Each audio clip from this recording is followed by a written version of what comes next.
Welcome बच्चों। Solve करते हैं question 2 of practice set number 15.1।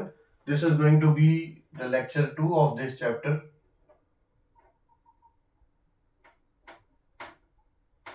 Means prior to this we have done first lecture for this chapter and we have covered a small concept lecture in that and question number 1. So अगर आपने नहीं देखा वो तो please watch it and then watch this session lecture 2 video. ठीक है। if उसमें क्या दिया है, if area of parallelogram is 29.6 square centimeter and its base is 8 centimeter, find its height। ठीक है। क्वेश्चन 1 में आपने देखा बेस एंड हाइट दिया था, एरिया फाइंड करने बोला था। इसमें एरिया दिया है पैरेललोग्राम का, बेस दिया है, हाइट फाइंड आउट कर। बेसिकली क्या है, तीन फैक्टर्स है, एरिया, बेस एंड हाइट। तीन में कोई दो दिया होगा और एक को हमें फाइंड आउट करना है। ठीक है। तो कोई भी दिया होगा, कोई एक फाइंड करना है, इजी है, फाइंड कर सकते हैं। ठीक है। स्टार्ट करते हैं। Solution area of parallelogram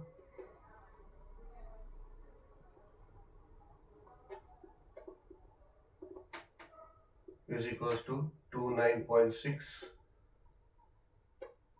centimetre square, जैसा उन्होंने लिखा वैसे लिख देते हैं, square centimeter, and base is equals to 8 centimeter. ये गिवन दोनों गिवन है। ठीक है, क्वेश्चन में दिया है।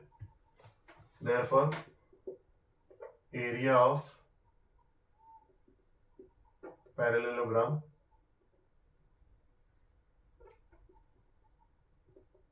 Is equals to base into height. ये फॉर्मूला है, हाइट। अभी वैल्यू सब्स्टिट्यूट कर दो। एरिया ऑफ पैरेललोग्राम दिया है 29.6 इज इक्वल्स टू बेस दिया है 8 cm एंड हाइट नहीं पता। ठीक है, सिंपल। ये 8 को यहाँ ले लो, यहाँ सेंटीमीटर लिखो मत कैलकुलेशन में, बट ऑब्वियसली जब फाइनल आंसर आएगा तब लिखना होगा। ये 8 यहाँ आ गया इज इक्वल्स टू हाइट, और मैं इसको डिवाइड कर लो 29.6 8 से डिवाइड कर लेंगे तो हो जाएगा 8 2 जा 16 एंड 8 3 जा 24 ये 5। अब 5 8 के टेबल में जाएगा नहीं, 6 डायरेक्टली ले नहीं सकते क्योंकि डेसिमल है। ठीक है, तो पहले यहाँ एक आपको यहाँ पे पहले डेसिमल लेना होगा, तब ये 6 नीचे आएगा, तो ये 56 हो जाएगा। ठीक है, ये क्योंकि 29 के बाद डेसिमल है ना, 29.6, तो पहला वहाँ डेसिमल लेना होगा। अब 8 7 जा 56, 8 7 जा 56 होता है, 0 0 हो गया। ठीक है, तो ये क्या हो जाएगा, therefore height is equals to 3.7 centimeter. ठीक है, एरिया सेंटीमीटर में है, बेस सेंटीमीटर में है, तो हाइट भी जो मिला उसका यूनिट सेंटीमीटर ही होगा। तो ये आ गया आपका आंसर।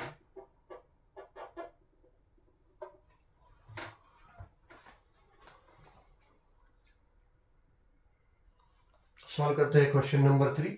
ये आपके प्रैक्टिस सेट 15.1 का लास्ट क्वेश्चन है। Question number 3 same as question number 2।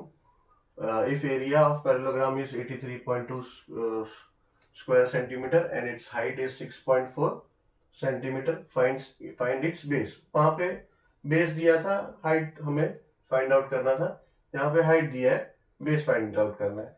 मैं बोला वैसे ही थी, इसमें तीन ही फैक्टर है, area, base and height.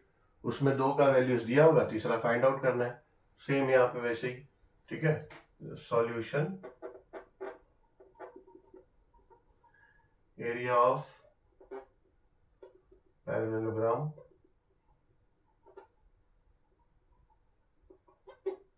is equals to 83.2 square centimeter and height, या फिर लेंथ ऑफ हाइट भी आप लिख सकते हो, length of height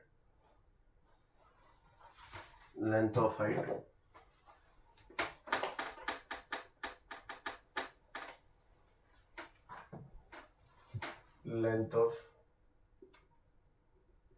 height is equals to 6.4 centimeter. Both are given. And length of base is equals to question mark. That means we need to find it out. So area of parallelogram में parallelogram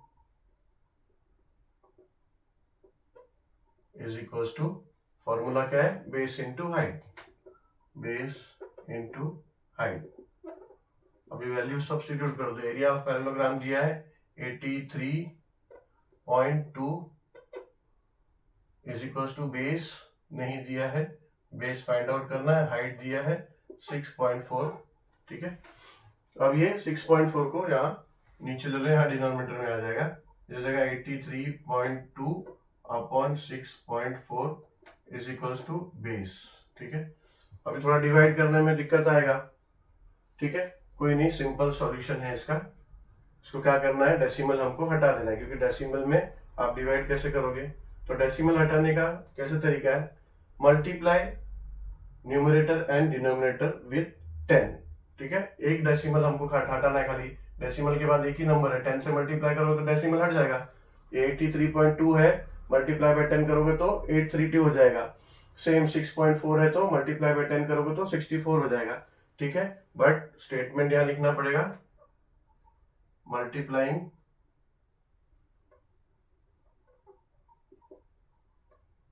numerator and denominator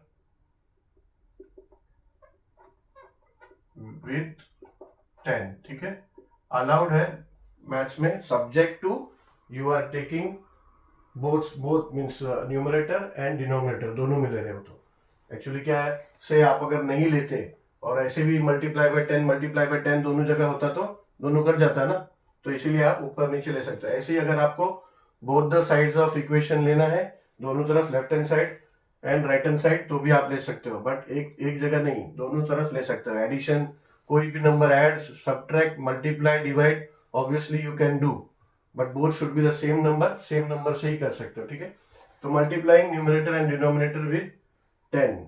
ये numerator मैंने short में लिख दिया, ये numerator है NR. Even you can use short form of numerator as NR and denominator में DR. ठीक है, भी आगे यहां कर लेते हैं. तो जब आप मल्टीप्लाई करोगे तो ये हो जाएगा 83.2 into 10 upon 6.4 into 10 is equals to base हमें फाइंड आउट करना है. ठीक है, अब जब 10 से मल्टीप्लाई करोगे तो ये हो जाएगा 832, और जब 6.4 को 10 से मल्टीप्लाई करोगे तो हो जाएगा 64 इज इक्वल्स टू बेस. ठीक है, अब 64 से 832 को डिवाइड कर लो.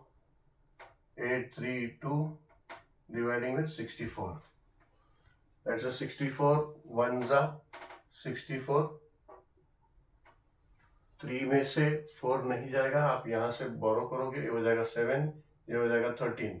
13 में से 4 गया तो यहाँ पे आ जाएगा 9, एंड 7 में से 6 गया तो आ जाएगा 1, एंड ये 2 नीचे आ गया. ठीक है, अब 64 2 जा 128, एंड 64 3 जा आप करोगे तो 192 आ जाएगा. 64 3 जा 192, रिमाइंडर आ गया 0 0 0. तो ये हो जाएगा देयरफॉर बेस, या फिर length of the base, length of the base is equals to 13 cm. ठीक है, cm में लिखने का ये आंसर है. ये लेंथ से कंफ्यूज मत हो जाओ, ये लेंथ मतलब लेंथ ब्रेथ वाला लेंथ नहीं है, मेजरमेंट यानी मेजर ऑफ द बेस.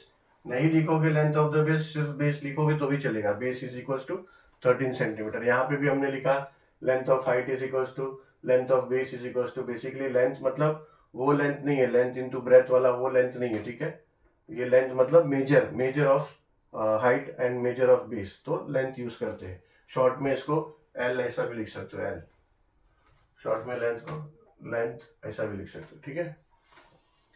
तो हो गया हमारा प्रैक्टिस सेट नंबर 15.1 कंप्लीट हो गया।